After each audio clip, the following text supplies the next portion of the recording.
जय श्री कृष्ण, राधे राधे। कैसे हैं आप सब? आशा करते अच्छे होंगे, स्वस्थ होंगे। बाबा श्याम की कृपा आप सब पर बनी रहे और सभी को दीपावली की हार्दिक हार्दिक शुभकामनाएं। और यहाँ पर बैठा है यहाँ पर बैठे हैं वाशु और इधर बैठे हैं लड्डू। लड्डू ने कितनी सुंदर सी ड्रेस पहनी है और सारा फूल सूख गया है और अस्त व्यस्त हो गए हैं। श्रृंगार भी अस्त व्यस्त हो चुका है हमारे कन्हैया का। और सभी को हार्दिक बधाई, खूब अभिनंदन, दीपावली की शुभकामनाएं। और आज का श्रृंगार दीपावली श्रृंगार दर्शन। और इधर बैठे हैं हमारे जगन्नाथ बाबा और यहाँ पर हैं हमारे केशव। और सभी के दर्शन आप लोग अच्छे से कर लीजिए।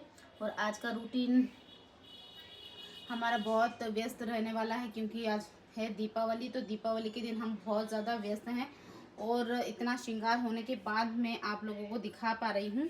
और कितना लेट दिखा रही हूँ, ये देखो कि मैं श्रृंगार के दर्शन भी कितने लेट करवा रही हूँ। और यहाँ पर हैं मेरे बाबा श्याम और बहुत सुंदर लग रहे हैं मेरे बाबा श्याम भी। और अभी हमें बहुत सारी तैयारी करनी है, भोग प्रसादी बनानी है, लक्ष्मी महारानी की सेवा पूजा करने के लिए उनकी तैयारी करनी है सेवा की, और बहुत सारे कार्य करने हैं। तो चलिए कंटिन्यू वीडियो पर बने रहें। चैनल पर नए हैं तो चैनल को सब्सक्राइब कर लीजिए, बेल आइकन को प्रेस कर लीजिए। सभी को राधे राधे, जय जय श्री श्याम। मेरे लड्डू बहुत ही सुंदर लग रहे थे और बहुत प्यारे लग रहे थे और ऐसा लग रहा था कि इनको देखती रहूं। और मैंने सुबह का तो दिखाया ही नहीं है आप लोगों को, ये दिन का दोपहर से मैंने स्टार्ट किया है दिखाना, क्योंकि ये वीडियो दोपहर का बन रहा हैगा। क्योंकि सुबह में तो इतनी व्यस्त रहती हूँ, इतनी ज़्यादा व्यस्त रहती हूँ कि मैं आपको क्या कहूँ, क्योंकि बहुत सारी सेवा मुझे करना होती है, बहुत सारी जो भी घर के कार्य होते हैं, इनकी भोग प्रसादी होती है, वो सब बनाना, इनका शयन करवाना, इनका सब कुछ, इनको नहलाना, इनका सब कुछ करना, मतलब काफ़ी टाइम लग जाता है मुझे। और यहाँ पर मैं बना रही हूँ गोजे पपड़ी और नमकीन वाली, और शक्करपारे बनाएंगे। तो यहाँ पर मैंने ले लिया है रवा लेकर उसे सेक लिया है घी में, और यहाँ पर मैं इसमें मावा डालूँगी और मैं अच्छे से इस मावे को घिस लूँगी। और घिसने के बाद मैंने मिक्स कर दिया है मावा, और इतना ये जो है बचा है इसे भी हम मिक्स कर देंगे घिस के।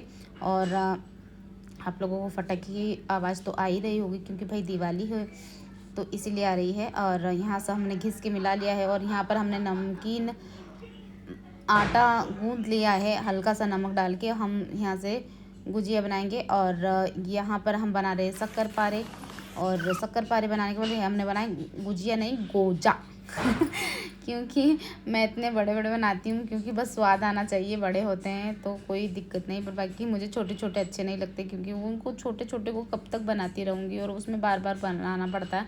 तो यहाँ पर हमने मीठे, नमकीन और चरखे वाले सब बना लिए हैं। और यहाँ पर देख लो कितना ज़्यादा मैं दिन भर से कर करके थक गई हूँ और फैलारा बहुत हो रहा है। और यहाँ पर हमारा तोरण वन दरबार सब टंग गया है। रंगोली हमने दिन में ही बना ली थी क्योंकि हम बिल्कुल इतना व्यस्त रहते हैं कि हम शाम को कुछ कर ही नहीं पाते हैं। तो यहाँ पर हमने फटाफट से सारा सब कुछ कर लिया है, हमारा सारा हो गया है। और अभी मुझे फिर से मार्केट जाना पड़ रहा है क्योंकि मेरी साड़ी में कलर मिस्टेक आ गई है। तो अब यहाँ पर मेरी पतवारी माता हैगी और मैं फटाफट से अब मार्केट जाऊँगी। और मैंने सारी तैयारी करी और काफ़ी टाइम लग गया है मुझे सब तैयारी करने से जाना पड़ रहा है मार्केट क्योंकि मेरी साड़ी में थोड़ी सी कलर मिस्टेक आ गई है और इसी के लिए तो मैं साड़ी चेंज करवाती हूँ। साड़ी चाहिए, सूट चाहिए, सभी चाहिए, पर बाकी पहनना कुछ नहीं है मैंने। पर बाकी मैंने सोचा कि फिर मैं भूल जाती हूँ, मुझे टाइम नहीं मिलता तो फिर वो रह जाएगा, तो इसलिए मुझे तुरंत में जाना पड़ा। वहाँ से आके अपना तैयार होके फिर से मुझे ये भोग प्रसादी बनाना पड़ी। और देख सकते हैं मेरे पास कितना समय हो गया, 6 बज गई है और मुझे दीप प्रज्वलित करना है क्योंकि मुझे डबल पूजा करना होती है क्योंकि यहाँ पर पथवारी माता की, तुलसी महारानी की और तुलसी महारानी की सेवा करना पड़ती है क्योंकि कार्तिक माह चल रहा है। तो कार्तिक माह में अलग से भी सेवाएं, मेरी विशेष सेवाएं भी चल रही हैं। तो यहाँ तुलसी महारानी की सेवा भी करूँगी और यहाँ पतवारी माता की भी सेवा करूँगी, उनको दीप प्रज्वलित करूँगी। दीपदान करना बहुत अति उत्तम है और कार्तिक माह में तो मतलब विशेष तो और बहुत मतलब आपको मैं क्या कहूँ कि एक दीप प्रज्वलित करने से कितनी बड़ी कृपा बरसती है भगवान श्री कृष्ण की और हमारे श्री हरि की। तो इसलिए हमें दीप दान करना चाहिए बिल्कुल। जिसने नहीं नियम लिया है वो भी ये करें तो आपके जीवन का उद्धार होगा। और यहाँ पर अब मैं परिक्रमा लगा लूँगी फटाफट से, क्योंकि बहुत सारी सेवाएं ऐसी हैं जो मैं नहीं दिखा पाती हूँ, क्योंकि मुझे बहुत जल्दी जल्दी से करना होती है और कुछ सेवाएं ऐसी होती कि मैं दिखाना नहीं चाहती हूँ, क्योंकि सारी सेवाएं नहीं दिखाना चाहिए। तो यहाँ पर हमने सारी सेवाएं हो गई है। और अक्कू ने कभी व्रत नहीं किया है तो मैंने उससे कहा कि 1 महीने का व्रत नहीं रख सकते हो तो कम से कम दीप प्रज्वलित करो, दीप दान करो, कुछ भी नियम लो। तो उसने दीप दान का नियम ले रखा है। और यहाँ पर मैं आकाश दीप दान कर रही हूँ। आकाश में भी दीप दान करना चाहिए, क्योंकि आकाश में दीप दान भगवान विष्णु को हम करते हैं। और वहाँ पर ध्रुव है, जो ध्रुव तारा कौन है? भगवान विष्णु का भक्त है, तो वो वहाँ पर ध्रुव तारा है, तो वो भगवान विष्णु का है। तो हम आकाश दीप दान करेंगे।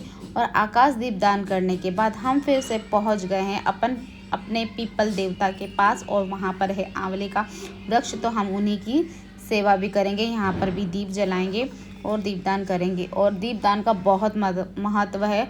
और अगर अभी भी कोई मेरी वीडियोस देख रहा है तो अगर आपने नहीं नियम लिए हैं तो जो 11 से लेकर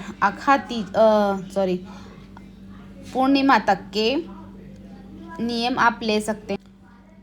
11 से पूर्णिमा तक का नियम ले सकते हैं। तो वहाँ जब भी आप दीप दान कर सकते हैं, स्नान कर सकते हैं, क्योंकि बहुत महत्वपूर्ण महीना है और बहुत कृपा बरसने वाली है।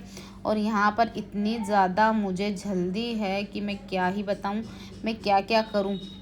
मैं तैयार भी नहीं हो पाती। मैं तैयार हूँ कि अपने ठाकुर को, अपने गोविंद को तैयार करूँ, क्योंकि मुझे सभी लालाओं को, राधा रानी को, बाबा श्याम को, सबको श्रृंगार करना होता है। सबके हार फूल बनाना होते, सबकी अलग एक एक चीज़ निकालना होती है, हर एक चीज़ मैचिंग करना होती है, और सब कुछ एक जैसा पहनाना होता है। और सब कुछ मुझे मतलब इनका परफेक्ट होना चाहिए, तभी मुझे सेवा करने में आनंद आता है। और मुझे ऐसी वैसी सेवा करने में आनंद भी नहीं आता। भले ही मैं ना तैयार हूँ तो चलेगा, पर मेरे प्रभु जी तो बिल्कुल तैयार होना चाहिए। तो मैं तो भाई घबरा जाती हूँ, मुझे अच्छा भी नहीं लगता है ज़्यादा तैयार होना। मुझे तो अपने ठाकुर जी का श्रृंगार कर देती हूँ तो ऐसा लगता है कि हाँ, अपना श्रृंगार खुद का हो गया। अपने ठाकुर जी का श्रृंगार करना मुझे बहुत पसंद है। और मैंने सब कुछ ख़रीदा है, ऐसा नहीं है कि नहीं, सारी शॉपिंग हो गई है। बट मेरे को बिल्कुल पसंद नहीं है कि मैं तैयार हूँ, क्योंकि मैं तैयार हो जाती हूँ ना तो मुझसे कुछ नहीं होता। और यहाँ पर मैंने सबको अच्छे से तैयार किया है। और फिर भी मुझे ऐसा लग रहा है कि मैं इनको देख नहीं पा रही हूँ, उनको निहारूं। मेरे पास इतना समय नहीं है कि मैं मेरे प्रभु जी को बैठकर यहाँ पर देखूं और निहारूं। और क्योंकि आज है दीपावली, तो दीपावली के दिन बहुत और ज़्यादा सेवा करना चाहिए और ज़्यादा से ज़्यादा नाम जाप करना चाहिए हमारी, जब सेवा पूजा हो जाए, क्योंकि महासंयोग रहता है। क्योंकि भगवान विष्णु का महीना तो चल रहा है कार्तिक माह, और इसमें लक्ष्मी माँ प्रकट होती है, तो इसीलिए बहुत ज़्यादा विशेष हो जाता है। और इतनी ज़्यादा हमें सेवा करना चाहिए कि हमारे श्री हरि प्रसन्न हो जाए, हमारी माता लक्ष्मी प्रसन्न हो जाए। तो यहाँ पर मैंने खाटू श्याम बाबा की और हमारे बांके बिहारी की आरती कर दी है, शिव जी की आरती कर दी। अब इस आरती करने के बाद में, उनकी सारी सेवाएं होने के बाद, अब हम यहाँ पे आराम से करेंगे माता रानी की सेवा। हमारे भगवान की तो सेवा हो चुकी है, आरती पूजा पाठ सब हो गया है, हमने अब बस भोग प्रसादी लगानी है। तो पहले हम यहाँ पर लक्ष्मी माता की कर लेंगे आरती पूजा सेवा। और यहाँ पर मैंने एक थाली ली है, और थाली के अंदर सारा वो जो धानी होता है, वो मिठाई प्रसाद, और इसमें सिंगाड़े बहुत ज़रूरी होते हैं। सिंगाड़े और आंवले और सीताफल, ये फल होना बहुत ज़रूरी है। और कार्तिक माह में सिंगाड़े का प्रयोग ज़्यादा करना चाहिए, आंवले का करना चाहिए, तो इससे हमें भगवान श्री हरि की कृपा प्राप्त होती है। तो ये यहाँ पर सब जमा लूँगी। और मैं बस यही सोच रही हूँ कि अब मैं क्या करूँ, क्योंकि मैं इतनी पगला गई, क्योंकि मुझे कुछ समझ नहीं आ रहा था। फिर मैंने तो अभी आराम से कुछ नहीं पहना, और सिंपल सी साड़ी, सिंपल सोबर पहनी है, क्योंकि मुझे खुद को घबराहट होने लग जाती है, मैं तो तैयार नहीं हो पाती हूँ। और यहाँ पर मैं अपनी पूजा सेवा कर लूँ, अपने भगवान की कृपा प्राप्त कर लूँ, क्योंकि ये महीना तो बहुत विशेष है। श्रृंगार तो सब होता रहेगा, पर भगवान का श्रृंगार कर देंगे ना तो हमारा जीवन का श्रृंगार हो जाएगा, हमारा जीवन सुधर जाएगा, हमारे यहाँ लोक परलोक सुधर जाएंगे।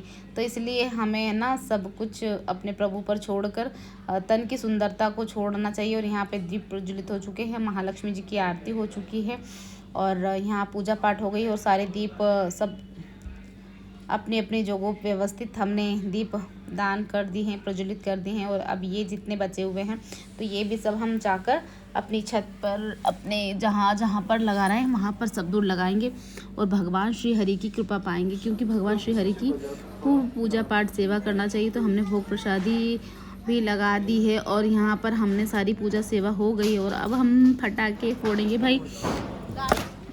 पटाखे फोड़ के और खूब आनंद लेंगे और यहाँ पर फिर उसके बाद हमें नाम जाप करना चाहिए और रात्रि जागरण भी करना चाहिए, क्योंकि हमें रात्रि जागरण करते हैं तो महालक्ष्मी की कृपा प्राप्त होती है। पर ऐसा नहीं होता है, क्योंकि मैं सोती 11:30 बजे के समथिंग हूँ, 11:30 पौने 12 बज जाती है और मुझे फिर से 3 बजे उठना होता है। तो इसलिए मैं सो जाती हूँ, मैं नहीं करती हूँ रात्रि जागरण, क्योंकि मैं रात्रि जागरण करूँगी तो फिर मेरे दूसरे दिन का रूटीन बिगड़ेगा।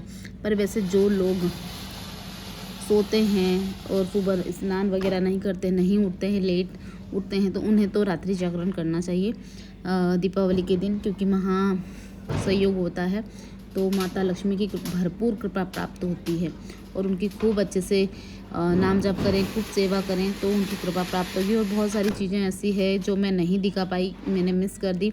और यहाँ पर मैंने दीपावली बहुत अच्छे से मनाई, पर व्यस्त बहुत ज़्यादा हो जाती हूँ, क्योंकि मुझे अकेले ही पूजा पाठ भी करना होती है और मुझे सारा अरेंजमेंट करना होता है और सारी शॉपिंग भी मुझे ही करनी होती है और घर का भी मुझे ही करना होता है और अपने ठाकुर जी का भोग प्रसादी सब कुछ मुझे करना होता है, क्योंकि मुझे पसंद नहीं है कि मैं अपनी भगवान की सेवा किसी और को दूँ।